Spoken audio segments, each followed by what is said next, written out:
함께 사도신경으로 신앙 고백하시겠습니다. 나는 전능하신 아버지 하나님 천지의 창조주를 믿습니다. 나는 그의 유일하신 아들 우리 주 예수 그리스도를 믿습니다.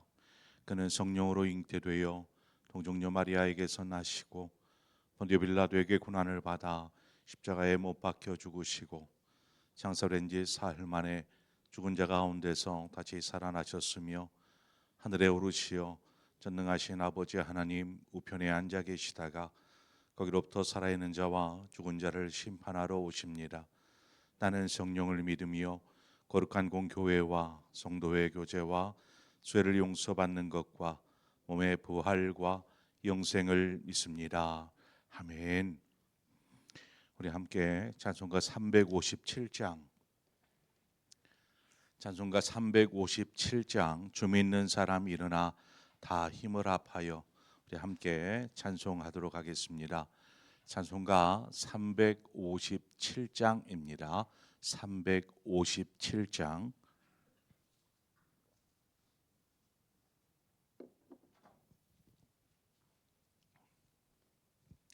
주 믿는 사람 일어나 다 힘을 합하여 이 세상 모든 마귀를 다쳐서 멸하세.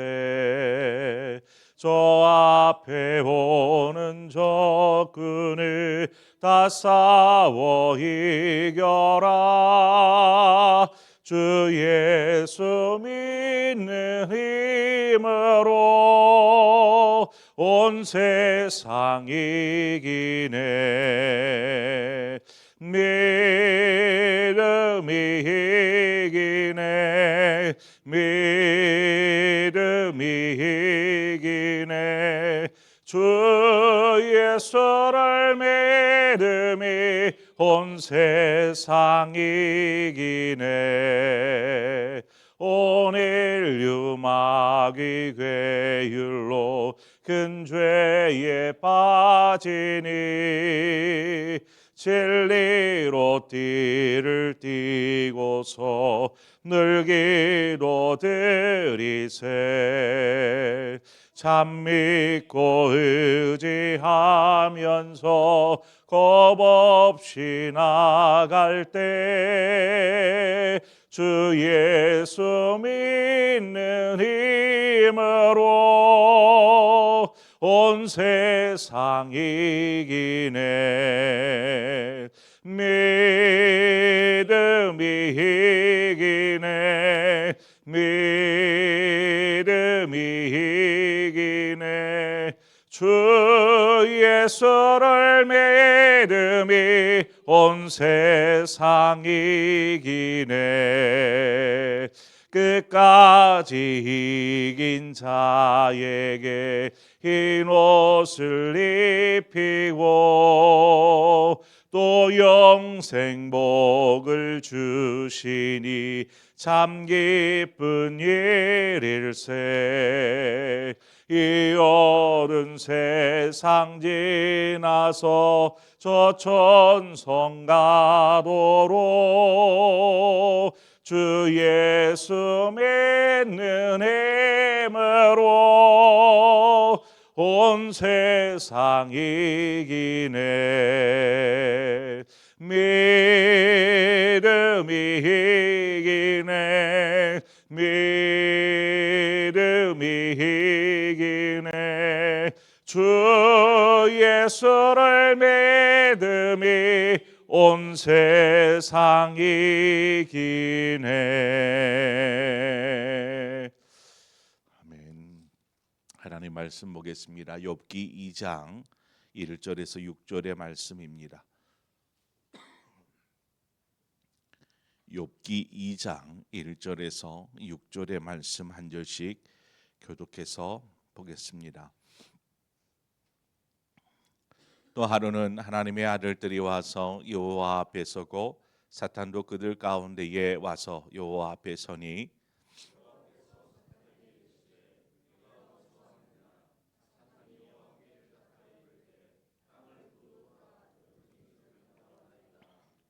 여호와께서 사탄에게 이르시되 네가 내 종 욥을 주의하여 보았느냐 그와 같이 온전하고 정직하여 하나님을 경외하며 악에서 떠난 자가 세상에 없느니라. 내가 나를 충롱하여 까닭 없이 그를 치게 하였어도 그가 여전히 자기의 온전함을 굳게 지켰느니라.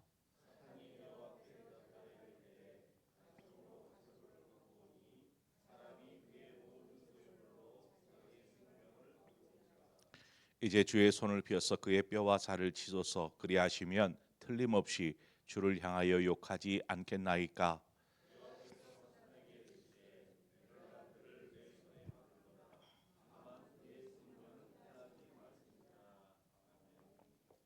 아멘. 욥이 자신에게 닥친 고난, 이 고난 속에서도 하나님을 원망하지 않고 또 범죄하지 아니하였습니다. 오히려 하나님을 찬송하는 욥의 모습을 보게 됩니다. 그것은 사단이 첫 번째 그 욥의 신앙, 믿음을 무너뜨리려고 했었던 그 시험을 이겼다라고 말할 수 있을 것입니다. 자, 그러면 시험을 이겨냈으니까 믿음으로 이겨냈으니까 욥의 상황이 바뀌었을까요? 아닙니다. 욥의 상황은 여전히 회복되지 않은 그 상태 그대로입니다. 시험이라고 해서 해결되고 나면 원래의 상태로 돌아가는 것이 아닙니다. 지금 욥은 모든 것을 상실했습니다. 자신이 그렇게 많이 가지고 있었던 소유도 재물들도 다 사라졌고 자신의 사랑하는 자녀들 역시 다 죽었습니다. 모든 것을 잃어버린 상실감 또 실망감, 아마 이것은 계속해서 욥을 괴롭힐 것입니다. 시험이 끝났다고 끝난 것이 아니었죠. 여전히 이제 처참한 상황은 변함이 없이 계속되어지듯이 이제 욥은 이런 모든 것을 잃어버린 상황, 이 상황의 상태에서 다시 시작해야 하는 것이죠. 그러니 얼마나 낙심되겠습니까? 그러나 이런 상황에서도 버티고 또 이런 상황을 이겨낼 수 있는 힘, 우리가 찬송했던 것처럼 바로 믿음뿐이다라는 것입니다. 이것을 이겨내고 버티고 앞으로 더 나아갈 수 있는 힘, 이것은 믿음밖에 없다라는 것입니다. 믿음이 세상을 이깁니다. 다시 오늘 본문의 천상의 이야기가 진행이 됩니다. 3절에 보니까 여호와께서 사탄에게 이르시되 네가 내 종 욥을 주의하여 보았느냐 그와 같이 온전하고 정직하여 하나님을 경외하며 악에서 떠난 자가 세상에 없느니라. 네가 나를 충동하여 까닭 없이 그를 치게 하였어도 그가 여전히 자기의 온전함을 굳게 지켰느니라. 욥의 신앙 고백, 욥이 이 시험, 첫 번째 시험을 만나기 전에 했었던 그 신앙의 고백, 하나님을 경외하는 삶이 단순히 말로만 그쳐진 그런 신앙 고백이 아니라 자신의 삶을 통해서 고백한 것임을 우리는 첫 번째 시험을 통해서 분명히 알 수 있었습니다. 아, 그의 신앙이 그냥 단순히 뭐 다 잘 되었으니까, 축복 속에 평안 속에 살아가니까, 행복한 삶을 누리니까 나 하나님 믿습니다라고 고백한 것이 아니더라는 것입니다. 그에게 찾아온 시련, 도저히 감당할 수차 없는 그 엄청난 시련 앞에서도 그가 믿음을 지키고 하나님 앞에 입술로 범죄하지 아니하였던 것, 바로 그것이 그의 온전한 신앙이었다라는 것이죠. 하나님은 사단에게 이야기합니다. 내가 이 욥의 그 온전한 믿음을 보았느냐? 어떻게 보면 이 말은 하나님께서 욥을 끝까지 믿음의 온전함을 지켰던 그 욥을 칭찬하고 계시는 것이죠. 여러분, 믿음이 없이는 우리가 결코 하나님을 기쁘시게 할 수 없습니다. 아무리 많은 봉사, 아무리 많은 드림, 아무리 많은 헌신이 있다 하여도 우리에게 믿음이 없으면 하나님을 기쁘시게 할 수 없다라는 것입니다. 베드로전서 1장 7절은 말합니다. 너희 믿음의 확실함은 불로 연단하여도 없어질 금보다 더 귀하여 예수 그리스도께서 나타나실 때의 칭찬과 영광과 좋은 길을 얻게 할 것이니라.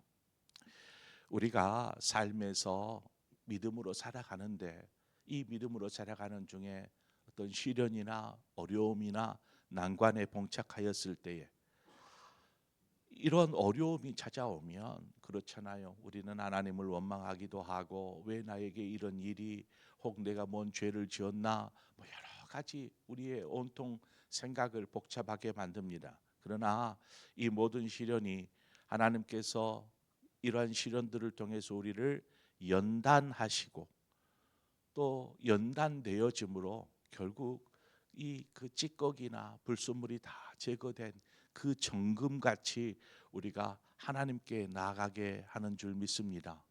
하나님이 이것들을 동원하여서 우리를 더 하나님이 보시기에 아름다운 모습으로 세워가시는 것이죠.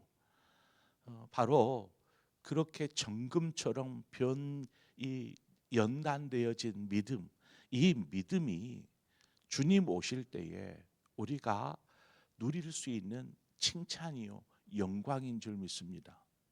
그 보배로운 믿음, 하나님으로부터 이 믿음의 칭찬을 받은 욥에 대하여 사탄은 다시 욥을 시험할 수 있도록 하나님 앞에 요청합니다. 5절에 보니까 이제 주의 손을 펴서 그의 뼈와 살을 치소서, 그리하시면 틀림없이 주를 향하여 욕하지 않겠나이까. 1차 공격에 실패했어요. 그것은 욥이 가지고 있었던, 욥이 누렸던 삶의 일부분들이었습니다. 그의 소유들, 또 자녀, 가족들, 이런 것에 실패한 사단은 다시 욥을 참수하여 이제 욥 자신의 육체의 고통을 통해서 시험하겠다라는 것입니다. 사람은 누구나 생명의 소중함, 이것들을 너무나 잘 알고 있죠. 생명의 소중함. 그렇기 때문에 어떤 육체적인 위협이나 고통을 받으면 자신의 생명의 안위를 생각하여서 이 생명을 보존하기 위해서라도 어떤 것들을 하게 됩니다. 그 중에 한 가지가 만약 설령 믿음이나 자신이 가졌던 신념들조차도 이 생명을 보존하기 위해서 포기하는 경우들이 일어납니다. 그래서 사단이 두 번째 전략으로 욥을 시험하고 있는 것은 그의 신앙을 무너뜨리기 위해서 욥에게 생명의 위협을 느끼게 하면 욥이 하나님을 향하여서 욕하고 믿음에서 멀어질 것입니다. 이렇게 말하고 있는 것입니다. 그렇잖아요. 이제 죽으면 끝이다라는 생각이 들면 하나님을 향하여서 어떤 마음을 품겠습니까? 자, 그래서 제가 두 가지 사례를 좀 들어볼게요. 우리가 일제 강점기라는 그 참혹한 때를 보냈습니다. 그때에 조선의 독립을 위해서 함께 힘썼던 많은 이들이 그때 당시 붙잡히고 신문을 당하였지요. 그들 중에 다수가 기독교인이었다라는 것입니다. 그래서 이 기독교인들이었고 또 그로 인하여서 일제가 기독교인들에 대한 박해로 이제 이어졌습니다. 교회와 성도들, 이들을 붙잡아서 박해하는 것이죠. 그래서 성도들을 붙잡아 협박하듯이 예수를 부인한다면 풀어주겠다, 살려주겠다라는 이러한 미끼를 던지는 것이죠. 너 풀려질 수 있어. 이 감옥에서 나갈 수 있어. 너 살 수 있어. 예수만 모른다고 하면 돼. 예수만 안 믿겠다고 하면 돼. 그 말 한마디면 돼 라는 것이죠. 이런 육체적인 신문을 받으면서 갇힌 상태에서 살 길이 그 말 한마디면 된다라는 이 말에 나 예수 모릅니다 하면 그냥 풀려날 수 있는 일인데, 그럼에도 우리의 믿음의 선배들은 끝까지 믿음을 지킴으로 그 고통 어린 그 신문을 당하였고 또 그 신문으로 인해서 순교를 당하시는 분들도 계셨고 또 그 고통스러운 옥고를 치르신 분들도 계셨습니다. 이분들이 그 어떤 고통에도 굴하지 않았죠. 믿음을 지키는 것입니다. 또 다니엘서를 보면 총리가 된 다니엘을 미워하여서 다른 총리들과 고관들이 어떻게 하면 이 다니엘을 고발할 수 있을까? 그에게서 책을 허물을 찾는데 도저히 허물을 찾을 길이 없었습니다. 그러나 한 가지, 율법을 따라서 다니엘이 매일 3번씩 예루살렘을 향하여 기도하는 것을 보고 이것을 기회로 삼아서 문제 삼아서 다니엘을 넘어뜨리려고 합니다. 그래서 이 음모를 가지고 왕의 재가를 얻게 되죠. 다니엘 6장 10절에 보니까 다니엘이 이 조서에 왕의 도장이 찍힌 것을 알고도 자기 집에 돌아가서는 윗방에 올라가 예루살렘을 향한 창문을 열고 전에 하던 대로 하루 3번씩 무릎을 꿇고 기도하며 그의 하나님께 감사하였더라. 이 다른 총리들과 고관들이 어떤 음모를 꾸몄냐면 한 달 동안 왕이시여, 한 달 동안 왕의 이름이 영광받기 위해서 백성 중에 그 어느 누구도 자기들이 믿는 신이나 어떤 사람에게나 기도하거나 구하지 않게 하십시오. 그러면 왕의 이 존귀함, 영광이 더 드러날 것입니다. 이렇게 이제 왕을 하다 보니까 왕이 그래 좋다. 그래서 왕의 재가를 얻어서 이것을 온 나라에 공포합니다.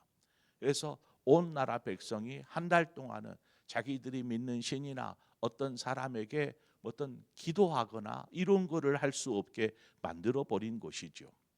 이것을 다니엘도 알고 있었습니다. 이것이 자신을 이렇게 붙잡고 고발하려는 그런 음모가 담겨 있다라는 것을 분명히 알고 있었습니다. 그런데 다니엘이 어떻게 행동하냐면 그 단순히 고발로만 끝나겠습니까? 만약에 이를 어길 시 그는 사자굴에 던지겠다라는 이 단서까지 달립니다. 다니엘이 그 조서를 알고 있었지만 생명의 위협, 위기 상황 속에서도 믿음을 지키기 위해서 스스로를 사자굴에 던집니다. 그래서 그가 기도하죠. 동일하게 그 왕의 명령이 떨어졌음에도 불구하고 그는 그 전과 동일하게 행동합니다. 참 어리석다라는 생각이 들 정도입니다. 기도하기를 한 달만 멈추면 되는데 기도하기를 한 달만 멈추면 되잖아요. 한 달만 쉬어도 될 일을 그가 쉬지 않습니다. 또 아니 그냥 뭐 기도를 한다 그러면 사람들 보이는 데 사지 말고 골방에 가서 보이지 않는 사람들이 볼 수 없는 골방에 가서 기도하면 될 일 아닙니까? 그럼에도 그는 기도할 때에 창문을 엽니다. 그리고 뭐 아래에서 하면 모르겠지만 윗방에서 위로 올라가서 창문을 열고 예루살렘을 향하여서 두 손을 들고 하루에 3번씩 그 시간대마다 올라가서 기도합니다. 그러니 다 볼 수 있는 것이죠. 요새 다니엘이 또 기도하는구나. 얼마나 어리석습니까? 그럼 이런 다니엘의 모습을 보면 여러분은 어떤 생각이 드십니까? 조금은 편법이질지라도 지금 당장 자신 앞에 다가온 이 시련의 바람을 피해갈 수 있잖아요. 잠깐 기도 중단할 수 있잖아요. 아니면 골방에 숨어서라도 할 수 있잖아요. 왜 그렇게 옹고집일까요? 위로 올라가서 창문을 열고 그 전에 하던 대로 하루에 3번씩 매일매일 그렇게 기도하는 다니엘의 모습을 보면 여러분은 어떤 생각이 드십니까? 사단이 지금 이 욥에게 다가와서 하는 시험이 바로 그것입니다. 욥에게 하는 시험. 네 몸을 치겠다. 네 몸을 치면 네가 어떻게 반응할 터인가라는 것이죠. 베드로전서 5장 8절은 말합니다. 근신하라 깨어라. 너희 대적 마귀가 우는 사자같이 두루 다니며 삼킬 자를 찾느니라. 사단은 누구보다도 우리의 빈틈, 우리의 연약함을 잘 알고 있습니다. 잘 알기에 그 부분을 집요하게 지속적으로 공격해 오는 것이죠. 계속 찌르는 것입니다. 한번 사탄의 공격을 이겨냈다라고 끝난 것이 아니었어요. 욥에게는 그보다 더한 고통이 지금 찾아온 것입니다. 여러분, 사탄의 공격을 이겨냈다라고 끝나는 것이 아니라 사탄은 또 다른 방법으로 우리를 공격해 올 것입니다. 사랑하는 믿음의 성도 여러분, 하나님을 믿으면 우리가 아무런 시련도 없을 것이다 라고 생각하지 마십시오. 오히려 믿음이 있기 때문에 더 많은 시련이 우리를 기다리고 있을지 모릅니다. 믿음이 없으면, 하나님을 믿지 않으면 사단이 그런 시험하지 않을 것입니다. 믿기 때문에 사단이 계속해서 시험하는 것이죠. 우리에게 이처럼 많은 시련이 기다린다 할지라도 그럼에도 믿음을 잃거나 믿음에서 멀어지지 마시기를 바랍니다. 마태복음 10장 28절에서처럼 몸을 죽여도 영혼을 능히 죽이지 못하는 자들을 두려워하지 말고 오직 몸과 영혼을 능히 지옥에 멸하실 수 있는 일을 두려워하라. 이 말씀을 욥이 잘 알았을까요? 욥은 이런 사단의 공격, 시험, 자신이 당하는 육체적인 고통, 이것이 두렵지 않았습니다. 내가 영원히 하나님을 원망하고 하나님 앞에 범죄하여 영원한 멸망에 이르는 것을 더 두려워했다라는 것이죠. 아무쪼록 우리의 삶에 혹여 어떤 시련이 찾아오고 어떤 고난의 바람이 분다 할지라도 우리는 믿음 위에 더욱 굳게 서야 할 줄 믿습니다.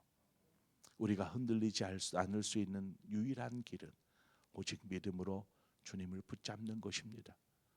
주님이 능히 우리로 하여금 승리케 하여 주실 줄 믿습니다.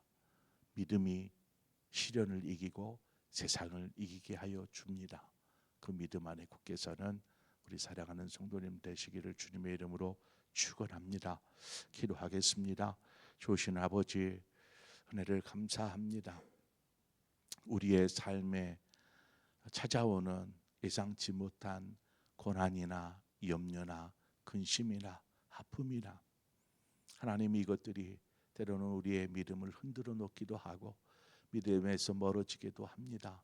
그러나 그럴 때일수록 더욱 믿음 안에 굳게 서는 자 되게 하여 주옵소서. 이 시련을 오히려 믿음의 연단의 기회로 삼게 하시고 더욱 믿음 앞에 순결한 하나님의 믿음의 소유자로 서게 하셔서 결국 정금처럼 하나님 앞에 귀하게 드려지는 우리의 삶이 되게 하여 주셔서 우리가 우리의 그 믿음이 하나님 앞에 섰을 때에 우리에게 칭찬이요 우리의 영광이 되어지게 하여 주시기를 원합니다. 그러기에 우리가 어떤 상황에서도 주님을 놓지 않겠습니다. 믿음 안에 서겠습니다. 결단하며 우리의 삶의 자리에서 능히 승리하는 삶을 살 수 있도록 주여 도와 주시옵소서. 예수님의 이름으로 기도합니다. 아멘. 오늘 이 시간 우리 함께 교회를 위해서 기도하길 때에 우리 교역자들을 위해서 기도해 주시고 우리 항전 직분자들을 위해서 또 기도해 주시기를 바랍니다. 특별히 이제 우리 그 피택자들이 훈련을 거의 마쳐갑니다. 우리 피택자들을 위해서도 함께 기도해 주시고 더불어 우리 다음 세대들을 위해서도 함께 기도하고 우리 교회를 생각하면서 기도해야 될 제목들을 가지고 여러분 기도하시고 또 여러분이 가지고 있는 각자의 기도의 제목을 따라 기도하시다가 자유롭게 돌아가시겠습니다. 함께 기도하겠습니다.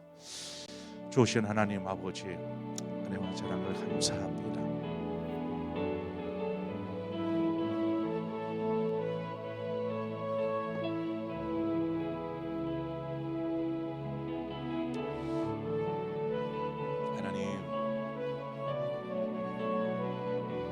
우리에게 믿음이 있다라고